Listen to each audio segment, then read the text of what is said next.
Welcome to the Philippines. Welcome to my new channel. My name's Chris. I don't know what the channel's going to be called yet, so I'll think of something and I'll throw it on the channel before I upload the video. But I'm going to talk about what it's like living in the Philippines.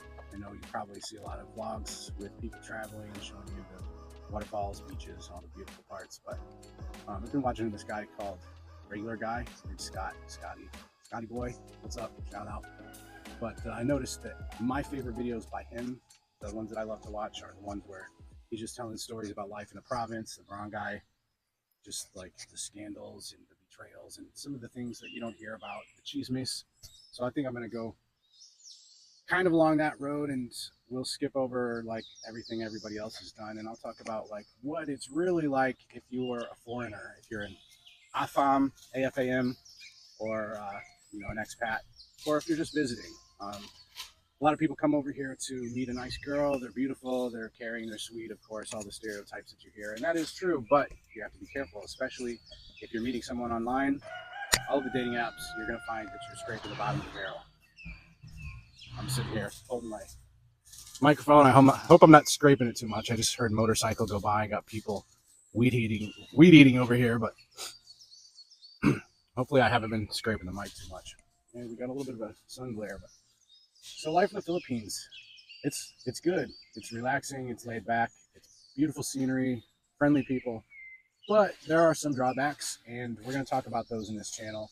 I'll tell you some stories about people that I know and things that have happened to them. Maybe sometimes some things from my own, experiences. And hopefully it's interesting for you. I'll try and keep the stories brief and topical, and give you something that you're not going to find on everyone else's Welcome to the Philippines vlog channel. So, maybe if I get some time, I'll show you some beaches and waterfalls when I get around to it. But we're going to start the first couple videos by just talking about what it's like as a foreigner, or as a white guy, or a Westerner, I should say Westerner, dating in the Philippines, and the ups and downs that go along with that. There's a lot of ups. There's also a lot of downs that you have to look out for, some pitfalls that you might want to avoid. So I hope you find the channel interesting. If you want to subscribe, like, comment, and all that noise, it would be much appreciated.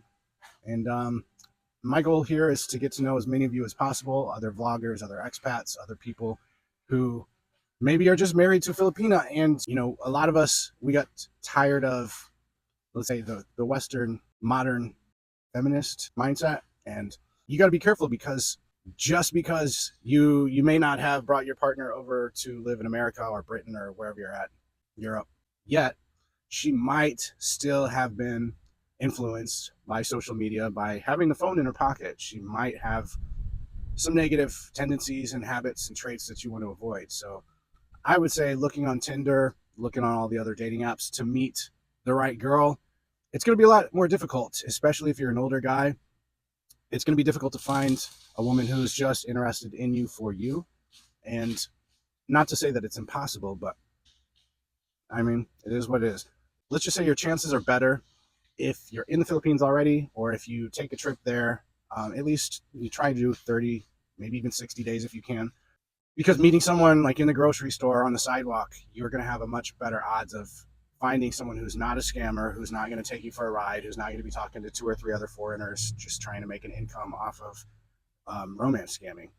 And that's not to say that everyone that you meet on the dating apps is going to be like that. It's certainly not the case. But I've talked to some friends, I've made alliances with some of the local girls to get what is your perspective? What's the real inside scoop here? Is it really that difficult to meet a girl who is serious and honest and all of the traits that you're probably looking for?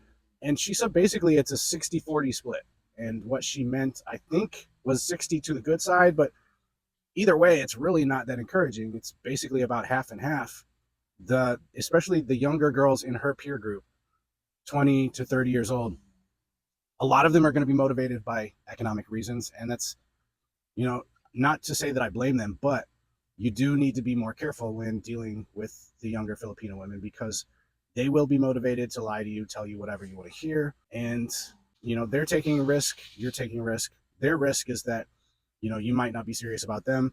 You might just want to use up their youth and spend a few years with them in their 20s. And then when they get older, you move on, and then they're left holding the bag and they have nothing, and they have to pick up the pieces after you leave. The risk that you take, though, is if you fall in love with the girl, you're going to, in many cases, be asked to help support. And it's very tough to say no, especially when feelings are growing. You start to care about that person and you realize, man, I can really make a difference in this girl's life. The minimum wage is only $8 a day. I was, in my own past, I thought one time, well, I can afford $8 a day just to free up this girl's time so I can get to know her better and she can spend more time with me on video calls. This was like during the long distance portion in the beginning of this relationship. And, I knew it was a bad idea, but I did it anyway. And I think that happens to a lot of guys. They just feel like it's not that much money and I could really help her out. But then what you don't realize is she's going to get used to it. She's going to become dependent on that. And then you're going to be stuck in a cycle because she's not going to want to achieve anything after that. She's going to say, well, I'm getting allowance. Why should I be ambitious? Why should I try and reach my goals? Why should I try to earn my own income and fill up my partner's cup when he's doing just a fine job of filling up my cup? But let's get on with the channel here. I'm going to talk about a few different stories of guys that I know that have been taken advantage of, and hopefully you can avoid the same fate. So we're going to go inside where we can get away from the people that are clearing the trees and the weeds over here, and maybe we can hear each other better. As if we can. Anyway. Chris stepped out to grab some red horse. He will be right back. Alright, so I'm back. I had to go inside because I don't know if you noticed, but I was getting eaten alive by the mosquitoes outside. That's one of the unfortunate things about living in the Philippines. There's always mosquitoes, and if you know any ways to get rid of them naturally, I've seen some videos lately on Reels about how to get rid of mosquitoes by using coffee grounds and citronella candles and like all kinds of home remedy type tricks, but I haven't found anything that works really well to ward them off. But if you know any, just please tell me in the comments. Anyway, so I went inside. I figured I'm gonna finish the rest of this video by just doing a voiceover, and this is some footage of me driving around Davao City. And if you have not been to Davao City, I highly recommend it. I've been to Manila, I've been to Cebu, I've been to Bacalod City, Negros.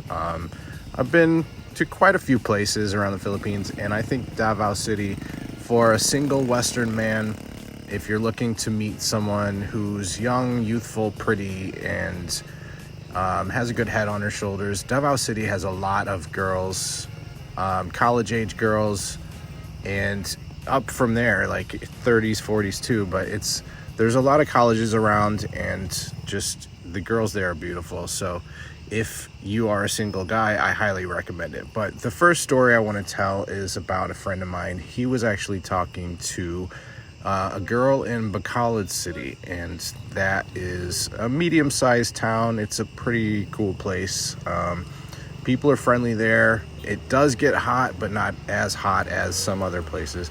Anyways, so my friend, we're gonna call him Jeff. He's talking to this girl, lives in Bacalod. She was, I think, early 30s, and she was very beautiful. Let's just, she was a good-looking girl. But he had been talking to her for a few months, and they had met online. He decided to go to Bacalod and meet up with the girl, see if she is a good match, see how she's living when he's there in person, and see if they hit it off. And he told me at first everything was great. She's, totally into him, and they were really getting along well. She had 2 kids, and they were a little bit older. I guess she got started early, but they were in their teens. And while he was visiting her, they stayed with family. So she came with him to his hotel, and they did some other things to, go see the sights, and she showed him around town.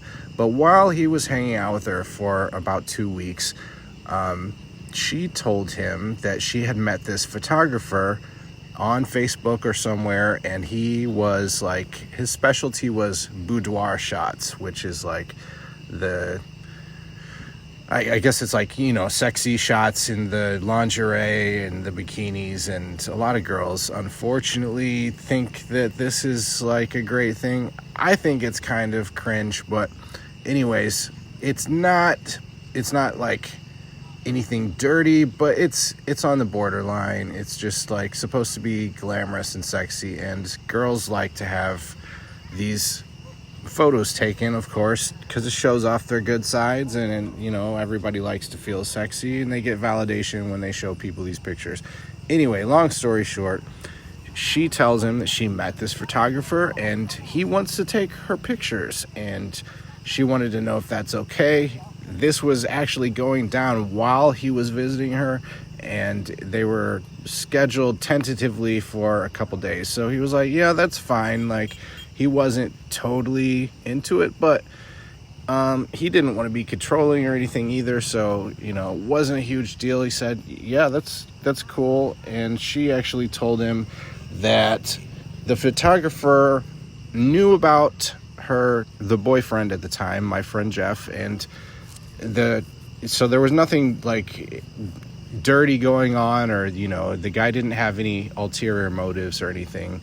But she had said that the photographer offered to take some sexy pictures of the two of them together so that they could have these memories, and, you know, it was going to be like kind of like a date night thing. Like, they'd be bonding together and they'd be in each other's arms and looking into each other's eyes romantically and stuff like that. So he's like, oh yeah, that's cool. Like, I actually feel a little more comfortable with this idea now. And so he agreed to do it. They ended up doing it the next day, and the guy came to the hotel room where they were staying. The photographer did.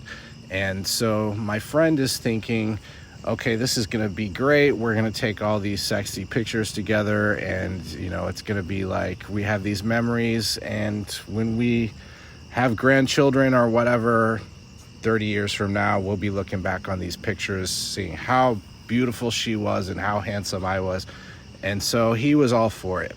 But the guy gets there, the photographer, he pulls out his camera and his equipment and the lights and stuff, and he decides to start with the two of them, the couple, and puts them on the bed and like has them do all these poses. They're hugging each other and they're in each other's arms, and it's nice romantic, you know, photos that they wouldn't probably show their grandkids. But anyways, he takes about 5 or 6 pictures of the two of them together in different poses.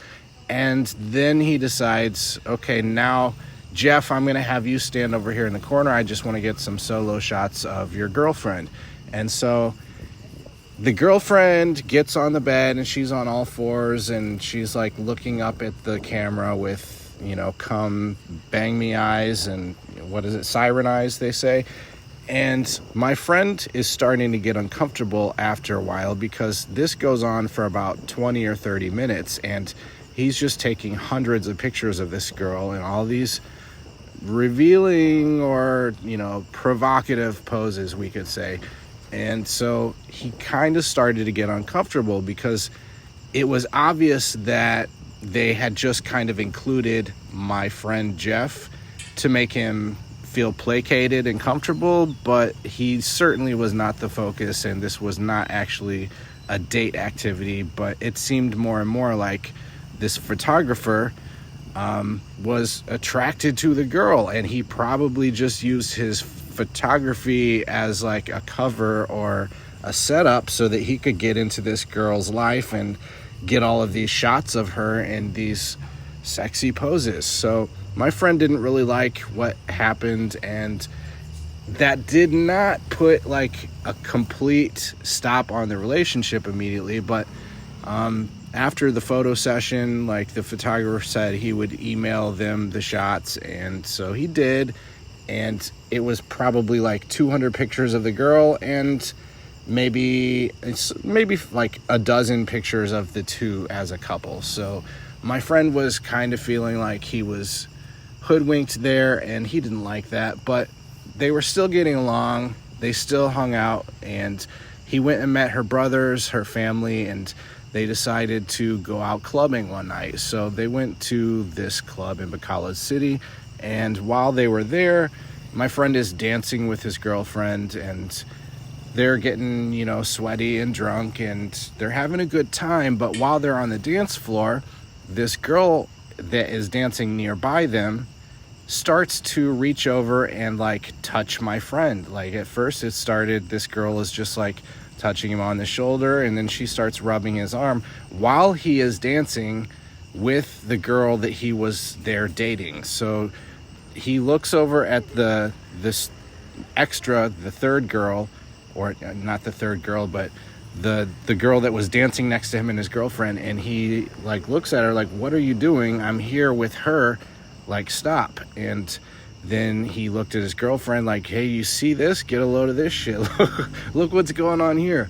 And she was kind of jealous, but she was understanding, like she knew that her man didn't go out seeking this attention from this other girl.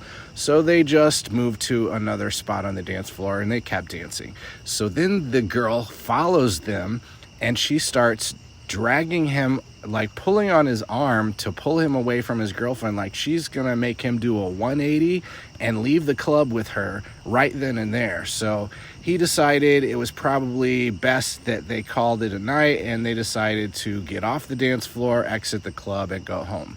So the girls' brothers that had gone to the club with them, they come out, they're not really ready to leave, and they say, hey, we don't really want to stop partying yet.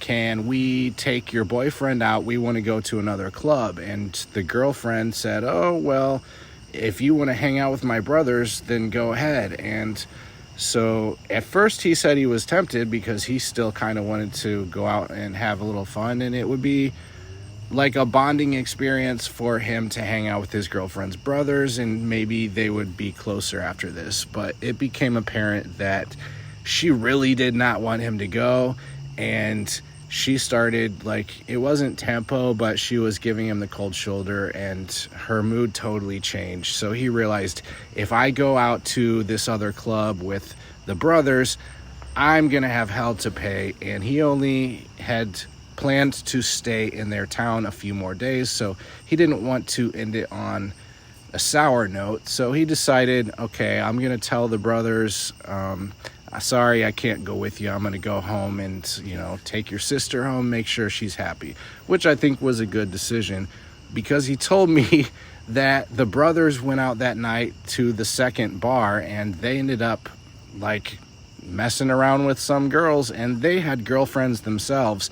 So my friend was surprised that, you know, the people that he was, you know, possibly going to be brother-in-laws with and join their family someday if things continued down the right path, they were not really the best intentioned people, and they were not even faithful to their girlfriends. So if he had gone with them, they probably would have encouraged him to, you know, do whatever they were doing and flirt with other girls. So he made the right call. He left with his girlfriend, and nothing happened, no cheating or nothing like that. So she finally calmed down and she went back to the hotel room with him, and everything was hunky-dory. So then a few days later, it was time for him to go back to his hometown city. And so he told her that he would give her a call once he landed and they could meet up again soon. But while he was on the plane, he was thinking, you know, here's the other part of this story that I forgot to tell you. While he was there visiting her, he had found out that she had an engagement ring on her finger, and he asked her what it was. She told him that it was just a gift from her mom. It wasn't a real diamond, but he didn't know if that was true or not. So he kind of started to think that this girl was talking to another guy and maybe had someone, even possibly a fiance, that he didn't know about. So maybe he wasn't actually the main guy. Maybe he was the side bae. And I don't think he ever found out if it was true or not, but that kind of put him in a spot where he was thinking, I don't know if this girl is all she's cracked up to be. But he got back to his hometown, and he told her he was having some doubts because of this ring that she was wearing, and she kind of freaked out on him, and they got into an argument. So basically what happened was they decided not to talk after that. He broke up with her. He said, yeah, I enjoyed our time together, but I don't think this is going to pan out or go anywhere and be a long-term thing. So a few days later, she called him and she told him that she was pregnant. So my friend is freaking out, thinking this girl that he had just broken up with is going to be having a baby. It turns out, long story short, or long story long, the girl was not pregnant. She was not pregnant, and she was just saying that to make him feel panic because he had broken up with her.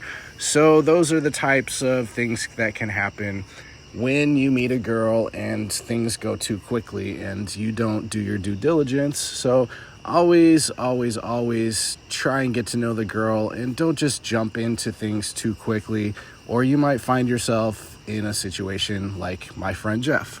Anyways, I really appreciate you staying until the end of the video and listening to my story. If you want to hear more stories like this, just hit that subscribe button. And if you want me to make any other type of videos, just let me know in the comments. I'd really like to use this platform to meet other guys who are on the same path as me, people that came from Western countries and just wanted to either find themselves in a market where they could meet girls that are higher caliber than where we came from and actually appreciate us, or for those who just are interested in leveraging the dollar against, to be frank, the third world economy, because who wouldn't want to live in a place where you have beautiful waterfalls, the oceans, just like gorgeous women, and just live in paradise on the cheap. So I'll be putting out some more videos soon, and thank you for watching my first video on this channel. I do really appreciate you, and I look forward to meeting you all.